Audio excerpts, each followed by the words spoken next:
안녕하세요. 어쩌다 주식TV입니다. 오늘 들려드릴 내용은 카카오페이 상장일 당일 주가 흐름은 아니에요. 상장 이후 중단기적 카카오페이에 대한 전망을 주린이 여러분과 함께 간략히 알아보려고 하는데요.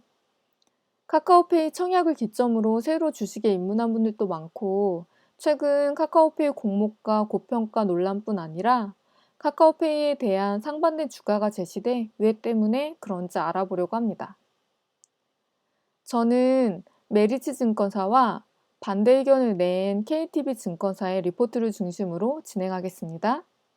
전 국민의 관심 가운데 100% 균등 배정, 182만 건의 청약 신청, 5조 7천억 원의 증거금이 몰리며 카카오페이는 청약 흥행에 성공했습니다. 대부분의 증권사에서 긍정적인 리포트를 내놓았고, 메리츠 증권사에서는 목표 주가 11만 원을 제시해 카카오페이 상장에 대한 기대감이 올라가고 있는데요.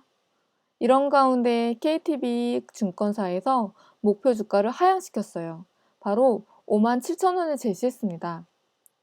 저는 개인적으로 카카오페이의 상장일 당일과 이후 주가 흐름을 긍정적으로 예상하고 있는데요. 전문가인 애널리스트들의 긍정적, 부정적 의견을 모두 들어보는 것이 필요하다고 생각합니다. 카카오페이 시가총액은 공모가 기준 11조 7천억 원인데요. 따상에 성공하면 심지어 30조 5천억 원으로 불어나기까지 합니다. 하지만 따상 주가는 상장 이벤트로 수급에 따른 일시적인 것으로 보여서 30조를 계속 유지하지는 않을 것으로 보이는데요. 메리츠 증권사의 경우 이번 리포트뿐 아니라 기존 리포트에서도 카카오를 포함한 대부분 핀테크 기업의 가치를 높게 평가해왔습니다. 카카오페이의 기업 가치를 14.4조로 평가해 적정 주가를 11만 원으로 제시한 거고요. 반면 KTB 증권사는 7.4조 원으로 잡아 공모가 기준 시총 11조 7억 7천억 원보다 낮게 책정했습니다. 이러한 첫 번째 요인은 바로 규제 리스크인데요. 현재 카카오페이에 닥친 위험 요소들이 있습니다.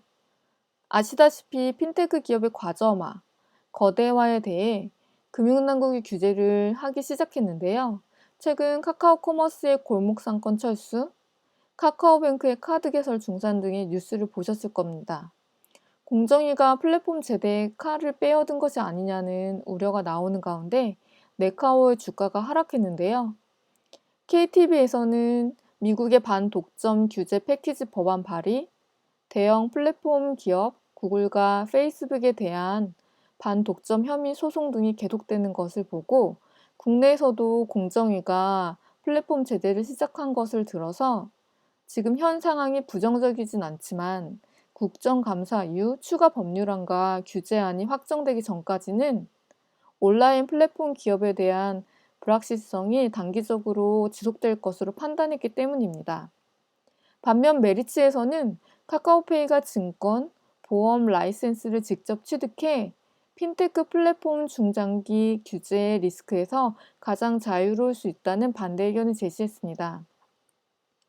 10월 말 디지털 손해보험사 본인가를 신청했고 올해 말에서 내년 초에는 카카오페이 증권의 모바일 앱 출시로 직접 투자 서비스를 시작할 예정입니다. 개인적으로 수많은 증권사 가운데 카카오페이가 어떤 것을 제시해 줄지 참 궁금한데요. KTB 리포트가 카카오페이에 국한된 것이 아니라 인터넷 산업 전반에 대한 리포트로 카카오페이의 확장성에 대한 언급은 특별히 없었습니다. 반면 메리츠에서는 카카오페이에 대한 높은 이용자 충성도, 빅데이터 경쟁력, 공모 자금을 통해 증권, 디지털 손해보험, 이커머스 파트너십, 유망 핀테크 M&A 등 국내 대표 핀테크 플랫폼으로 경쟁력이 한층 더 강화될 것으로 바라보고 있는데요.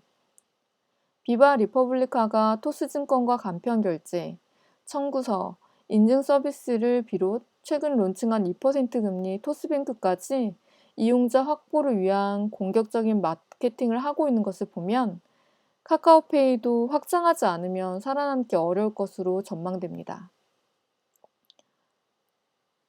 그리고 이 증권사가 이렇게 평가하게 된 이유 중에 하나는 아마 PER로 보입니다. PER은 주가가 한 주당 수익의 몇 배가 되는지 나타내서 일반적으로는 PER이 높으면 주당 순이익이 비해 주식 가격이 높다는 거고 PER이 낮으면 주당 순이익에 비해 주식 가격이 낮다는 것을 의미하는데요. 뭐 복잡하니까 빠르게 넘어가면 미래 산업이나 성장주의 경우 비교 대상이 없거나 순이익 추정이 어렵기도 하고 성장 가능성이 비추어 높은 수익이 예상되기도 해서 보통 높은 PER이 부여되기도 해요. 보통 비슷한 동종 그룹인 피어 그룹의 PER과 비슷하게 주어지는데요. 메리츠 증권사는 21년 584.8배, 22년 192배의 PER을 부여했고요. 반면 KTB 증권사는 30배의 PER을 부여했습니다. 참고로 현재 카카오는 PER 116.96배, 네이버는 4.06배입니다. 메리츠 증권사가 이렇게 높은 PER을 부여한 것은 아마도 기업 가치를 SOTP로 산출했기 때문인 것으로 보이는데요. SOTP는 사업별로 가치를 평가해 합산하는 기업 가치 분석 방식이에요. 다른 평가 방식보다 주가가 뻥튀기 되는 주가 버블 현상을 불러옵니다. 특히 애널리스트 개인의 견해가 많이 들어갈 수도 있고 이익이 나지 않는 부분에도 가치를 부여할 수 있기 때문인데요.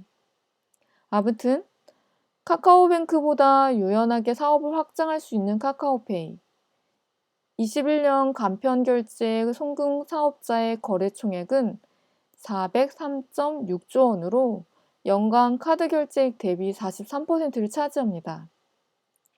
소수의 플랫폼으로 가점화되는 경향을 보이는 가운데 결제, 신용대출, 자산관리, 보험 등의 금융 포트폴리오를 구축해 가고 있는 핀테크 기업들, 카카오페이 밥값 나누기와 용돈 보내기, 또 토스뱅크 파킹 통장, 네이버 쇼핑몰 이용해 보셨죠? 실제로 이용하고 있는 여러분들의 생각은 어떠신가요? 참고로 리포트 비교와는 상관없지만 많은 분들이 상장일 당일 주가 흐름을 궁금해 하실 것 같아서 간단히 언급하고 넘어가려고 하는데요. 상장일 주가 흐름을 결정하는데 첫 번째는 카카오페이 2대 주주인 알리페이의 매도 물량이 가장 중요하고요. 두 번째는 코스피 200 편입이 확정되었지만 특례 편입이 될 것인가 하는 부분입니다. 그리고 상장일 이후에는 MSCI 지수 편입과 증권업과 보험업이 스타트하는 시점에 주가가 크게 움직일 것으로 보입니다. 제가 이것에 대해서 자세히 쓰지 않은 이유는 이미 청약 이전에 많은 곳에서 이러한 영상을 만들었기 때문에 이 부분은 간단히 언급하고 넘어가도록 하겠습니다. 참고로 제가 카카오페이를 PER만 비교한 이유는요. 메리츠 증권사와 KTB에서 PBR은 제시하지 않았기 때문에 두 군데서 같이 제시한 PER로만 비교했습니다. 네, 그러면 여러분 모두 성투하시고요. 환절기 감기 조심하세요. 네, 좋아요, 구독, 알림 설정까지 부탁드리고요. 그동안 영상을 많이 올리지 못했는데 앞으로 차근차근 올리도록 하겠습니다. 감사합니다.